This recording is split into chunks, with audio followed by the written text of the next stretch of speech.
Bonjour à toutes, bonjour à tous. Aujourd'hui, nouvelle vidéo Youngtimer sur la chaîne, le garage PTS, véhicule Youngtimer. En plus, un véhicule très particulier.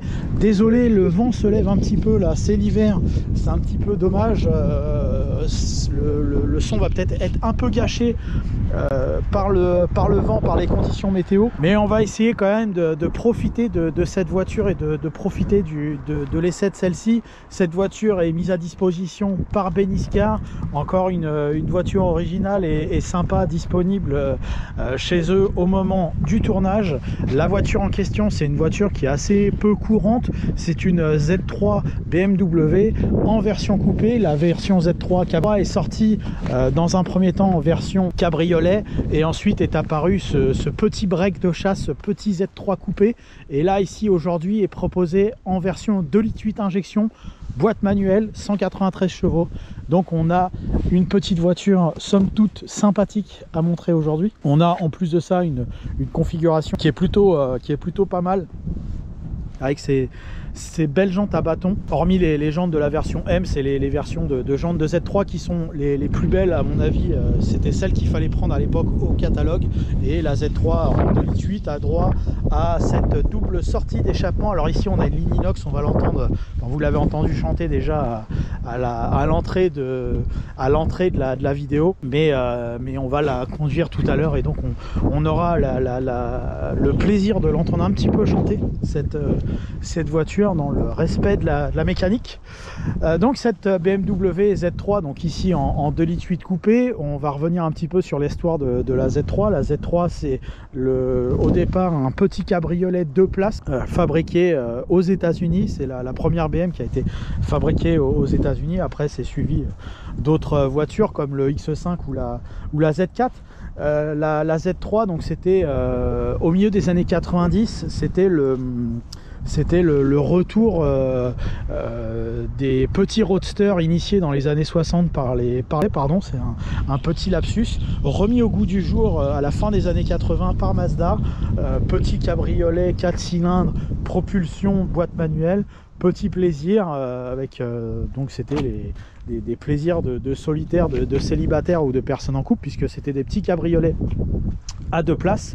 Et donc BMW a suivi Mazda, relancé la mode de ces petits cabriolets assez sympathiques, et une foule de constructeurs s'est lancée dans le sujet avec plus ou moins de succès et plus ou moins de qualité.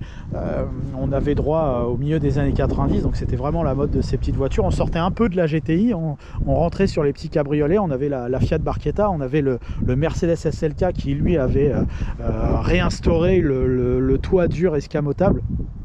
On avait donc la Z3 qui est ici, mais en version coupée. Mais on avait également d'autres marques, le Toyota MR, etc. Enfin bref, il y avait une palanquée de petits cabriolets de place. Et quand BMW sort ce véhicule avec ce design très particulier, hein, qui sortait vraiment des standards de BMW à ce moment-là, hein, au milieu des années 90, on n'avait pas encore vu ça chez eux, avec cet avant très long. On avait eu la Z1 qui était un petit peu un véhicule, une gamme à part des gammes courantes BMW à la fin des années 80, mais on n'avait pas eu vraiment quelque chose de mélangé entre le bio-design, le roadster, l'agressif. Enfin, il y a quelque chose de pas mal. Par contre, ce qui était assez embêtant chez BMW en tout cas, c'est que ces Z3 cabriolets étaient sortis en 1,8 litre et 1,9 litre 4 cylindres, donc des petits moteurs pour du BMW, donc qui étaient raccord avec l'esprit du petit roadster sympa, mais qui n'était pas raccord avec la longueur de capot et pas raccord avec ce que BMW savait faire. Et donc à la fin des années 90, ils ont corrigé le tir. Donc ils ont lancé ces petits coupés sur base de cabriolet, mais également ils ont lancé donc la gamme 6 cylindres avec différentes cylindrées possibles. On avait du 2,2 litres, on a eu du 2,8 litres comme ici, on a eu du 3 litres et on a eu évidemment la fabuleuse Z3M qui est là en roadster au coupé, une voiture extraordinaire. On est vraiment sur quelque chose de totalement fou. Et donc cette Z3 reprend les codes stylistiques, certains en tout cas qui ont été repris un petit peu plus tard, comme les feux arrière qui ressemblent étrangement aux feux de la E46 mais qui n'en sont pas, et les feux avant sous glace lisse qui n'étaient plus les fameux double feux avec le haricot qui était directement sur le capot. Au départ, hein, c'était pas tout à fait ça chez BM, mais bon, voilà, le design est aujourd'hui très sympa. Moi, j'ai toujours apprécié ce design-là. Je suis globalement très client et très friand des autos de chez BMW pour l'ensemble de ce qu'ils font. Alors, j'ai un peu plus de mal avec les années 2000, mais en tout cas, jusqu'à cette génération de BMW là, j'ai toujours été très client de ce qu'ils proposaient en termes de design. Après, cette voiture donc a eu un succès malgré tout d'estime, hein. De mémoire, je crois qu'il y a eu 300 000 exemplaires, tout exemplaire confondu, cabriolet et coupé de cette Z3 qui sont sortis des chaînes, hein. Donc c'est un beau succès pour cette voiture, et c'est une voiture qui était une BMW, on va dire, mondialisée, puisqu'elle a été produite hors de l'Allemagne pour la première fois, comme je disais tout à l'heure. Et en plus de ça, on était sur une voiture qui a eu une production une vente dans énormément de pays, ce qui a manifesté son succès supplémentaire. À l'intérieur de cette voiture, quand on ouvre la porte, on a la vitre qui descend, donc on n'a pas de montant de porte, hein. C'est une des spécificités également du design de cette voiture. On rentre dans un habitat qui est tout à fait minimaliste, qui est un petit peu inférieur en termes de qualité que les autres productions BM du milieu des années 90, malheureusement. Malgré tout, on reste quand même sur une image BM, et surtout, on l'a pas à la caméra, on a surtout l'odeur BM dedans, c'est extraordinaire. L'odeur de la BMW est présente dans ce Z3, je sais pas c'est quoi, je sais pas si c'est les cuirs qui font ça, je pense pas, parce que même les versions en tissu ont ça. Est-ce que c'est la qualité des plastiques? Je sais pas pourquoi ces voitures là, 20-25 ans après, même 30 ans après, elles ont toujours l'odeur BM, et ça c'est fou. Donc c'est moi le premier truc qui me marque dès que je me suis assis dans cette bagnole, c'est l'odeur. On a l'odeur d'une BM, et ça c'est fou. On le retrouve sur toutes, hein, que ce soit une E34, une E28, là le Z3, une E30, etc. Toutes ces voitures là ont cette même odeur. Et donc on a un intérieur qui est tout petit, puisque on a une voiture qui est dérivée de la version cabriolet Roadster, hein, donc avec ce tout petit habitacle. On a malgré tout une console centrale assez proéminente. Sur cette version, on a un tableau de bord noir. Après, on avait le jeu des personnalisations possibles, hein. Sur les Z3, il y avait full d'équipements possibles, mais également full de personnalisation possible, hein. Plusieurs volants étaient disponibles. La grande majorité du temps était à 3 branches, mais là on a un volant M, on a un catalogue d'options qui est énorme, hein. Sur la Z3, on peut avoir les volants des E36, il y en a certaines qui ont des volants de 46, etc. Là il y a ce volant M sans boutons, il y en a certaines qui ont des boutons, etc. Enfin, il y a toute une personnalisation qui est possible également sur les autoradios. Mais en tout cas, le dessin du tableau de bord avec ses retours arrondis, les autres BMW de cette époque là n'avaient pas ça. On avait des consoles beaucoup plus classiques sur le E36 avec le retour conducteur, alors que là je crois qu'il est très légèrement orienté conducteur, mais c'est vraiment infiniment léger. Et la suite du tableau de bord, le prolongement arrondi, se continue sur la porte, donc c'est plutôt pas mal. Dans l'esprit, hein, on est sur une voiture irrationnelle, hein, donc on cherche pas quelque chose de se dire machin, est-ce que je vais avoir la plus grande place, comme je fais d'habitude. Là on est sur quelque chose d'irrationnel, donc évidemment en termes de place à bord, c'est pas fabuleux. Là, ce qui compte dans cette voiture, c'est d'avoir un état d'esprit. Et là, le pari est signé. Le rétroviseur qui est très rapproché sur la porte, on a l'impression vraiment d'avoir la tête dans le rétroviseur. Les surfaces vitrées sont assez petites.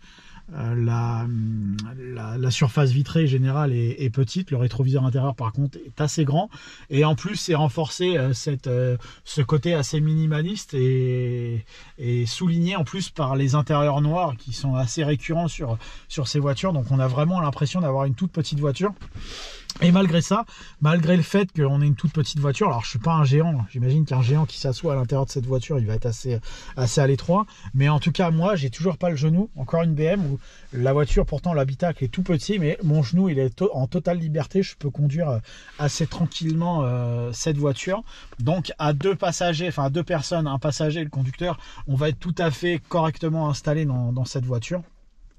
L'équipement par contre, même s'il y a beaucoup de personnalisation possible, on reste sur une BM sortie dans les années 90, donc avec un équipement relativement maigre par rapport à ce qu'on pourrait avoir aujourd'hui, mais c'est pas ce qu'on attend de ce type de voiture. On a une climatisation qui peut être automatique, on a un autoradio cassette ici, on peut avoir un système CD, etc. Là on a les sièges chauffants, la climatisation, on a la boîte manuelle à 5 rapports, les vitres électriques, enfin on a le minimum syndical dans cette voiture. Certaines ont le régulateur de vitesse, etc. Et le compteur est également le compteur minimaliste, on va dire BMW, c'est-à-dire de gauche à droite on va retrouver la jauge à carburant, le compteur de vitesse avec le kilométrage en dessous, le compte tour avec la graduation jusqu'à 6800 tours, la température d'eau, et c'est tout. Le reste on n'a pas d'économètre, on n'a pas de température d'huile. On est sur une voiture assez minimaliste. Même la poignée de porte est toute petite sur cette voiture. C'est vraiment la mini voiture, on est vraiment sur la mini BM avec le bon moteur, donc ça fait encore une fois pour moi grand plaisir. Grâce à sa ligne toute particulière de coupé, cette Z3 nous offre malgré tout, vis-à-vis de son encombrement extérieur, un coffre malgré tout assez correct. On a une petite tablette souple que l'on peut replier si on le souhaite, ou la laisser ouverte, et donc on a un coffre d'une contenance correcte pour partir en week-end ou en vacances. On a suffisamment de contenance pour pouvoir mettre 2 valises tranquillement. Donc voilà, on est tout à fait bien à 2 personnes dans cette voiture. C'est une voiture de célibataire et ça nous fait plaisir. Quand on achète une BMW, on achète, je crois, d'abord un moteur. Et cette Z3 ne déroge pas à la règle avec ce fameux moteur M52 de 2,8 litres de cylindrée qui développe 193 chevaux. Donc c'est le moteur cœur de gamme de la Z3, comme je le disais tout à l'heure. Donc on va aller l'essayer sur route pour se rendre compte de l'agrément. Enfin, on sait qu'il y a de l'agrément dans cette voiture avant même de l'essayer, il n'y a pas de doute là-dessus, mais c'est voir le plaisir qu'on peut prendre encore aujourd'hui au volant de cette voiture qui n'est plus tout à fait à la mode, en tout cas qui ne respecte plus les standards d'aujourd'hui en termes de véhicules.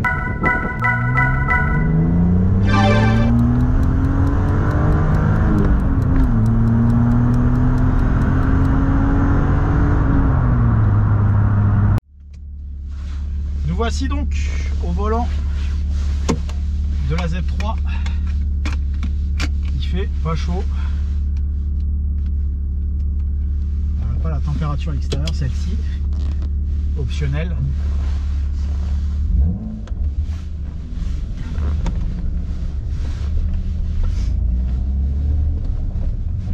Donc évidemment la première chose qu'on remarque sur cette voiture, comme je disais tout à l'heure, c'est la petite surface vitrée. Elle est toute petite, hein. Il n'y a pas de... Il y a très peu de visibilité dans cette voiture. Encore une fois, c'est la caractéristique propre à ce type de modèle. Ça, c'est la première chose qui marque. La deuxième chose qui marque, c'est ce tout petit, c'est ce grand capot qui va très très loin, dont on ne voit pas le bout. Et ce qui fait que on ressent la ligne de la voiture, même à l'intérieur de celle-ci. Donc voilà, troisième chose qu'on remarque. Alors sur celle-ci spécifiquement, mais même sur une version standard, enfin en tout cas sans ligne d'échappement sport, c'est le bruit du 6 cylindres qui vous prend tout de suite. En plus on a la sensation d'avoir les fesses sur le train arrière, donc on a une voiture très courte, donc avec on imagine une agilité certaine.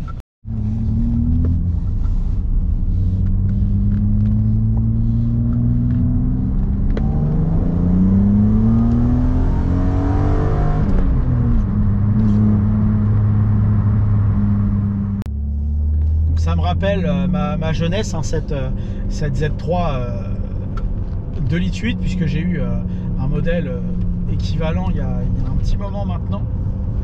J'en ai eu une bleue cuir rouge qui était beaucoup moins discrète que celle-ci, et puis c'était il y a une petite quinzaine d'années, donc ça me permet de rajeunir un petit peu. Ça me remémore un certain nombre de souvenirs sur cette voiture. Comme je disais tout à l'heure, donc ce qui est assez assez marquant dans un premier temps, c'est cette position de conduite. On a l'impression d'être dans une mini voiture. Après c'est ce long capot, après c'est ce bruit, et puis l'odeur. Il y a vraiment une atmosphère. Le propriétaire de BM ne peut pas être déçu au premier mètre avec cette voiture. C'est pas possible, sinon il n'aime pas les BM, parce que c'est vraiment le concentré BM est sur cette voiture, sur la manière de la conduire, et les premiers mètres avec cette voiture nous donnent vraiment cette sensation là. Pour moi BMW c'est ça, c'est un moteur 6 cylindres, une propulsion, une transmission manuelle. Pour moi BMW c'est ça, et cette voiture elle a tout à fait ses caractéristiques, et elle a tout à fait ces qualités là qu'on cherche de la BMW. La commande de boîte est très précise avec des verrouillages fermes. Le moteur répond tout de suite aux sollicitations. Je pense qu'il est quand même pas mal libéré. J'ai pas souvenir que ma 2,8 litres à l'époque elle marchait aussi bien que cette Z3 aujourd'hui. Ou alors j'ai vieilli, j'en sais rien, mais elle me semble particulièrement vivace. Alors bon, là on est en vidéo comme d'habitude, je peux pas me permettre, et puis on est en ville en plus de ça, je peux pas me permettre de trop taquiner la voiture, mais je sens qu'elle va bien là quand on accélère comme ça. On sent qu'elle en veut. Donc je suis sûr d'une chose, c'est que elle est en forme cette voiture. Le moteur il leur demande. Alors on est sur une BMW, on est sur la dernière génération de BMW qui n'a pas ou pas trop d'assistance à la conduite. Donc là on a simplement les airbags frontaux sur celle-ci, on n'a pas d'airbags latéraux. On a l'ABS, on a aussi l'anti-patinage, ça c'est l'héritage de la BMW E36, mais sinon on n'a rien d'autre. On n'a pas de correcteur de trajectoire ou de truc d'angle mort, je sais pas quoi. On n'a rien, on est assez basique sur la sécurité, donc on a encore une possibilité de conduire cette voiture véritablement, presque de la piloter.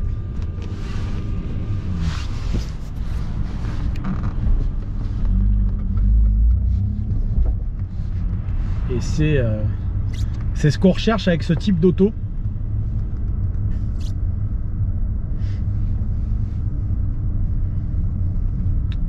C'est de pouvoir en profiter. Alors là c'est vraiment dommage, on est sur les gens qui partent manger.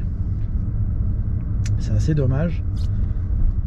On peut pas trop s'exprimer avec la voiture.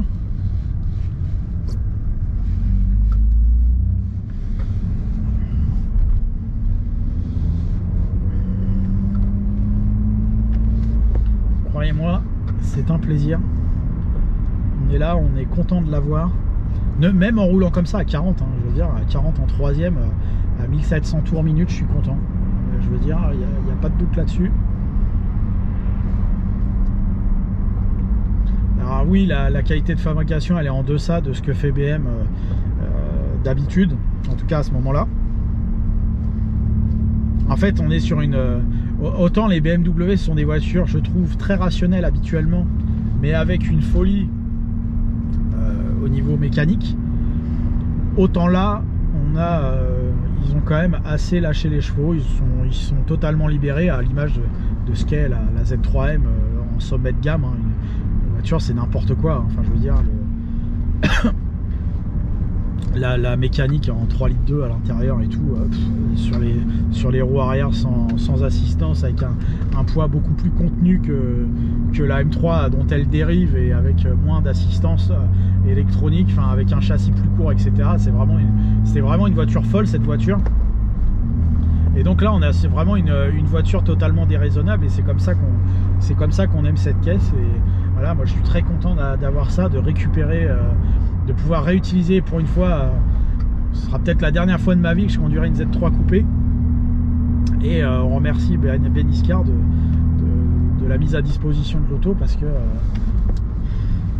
ça fait vraiment plaisir. On prend beaucoup de plaisir dans cette voiture. Encore une fois, on peut pas faire un peu ce qu'on veut avec, mais rien que comme ça, là, la moindre petite accélération, ça chante, l'embrayage à la course longue, enfin voilà, tout est BM là-dedans, c'est vraiment un kiff.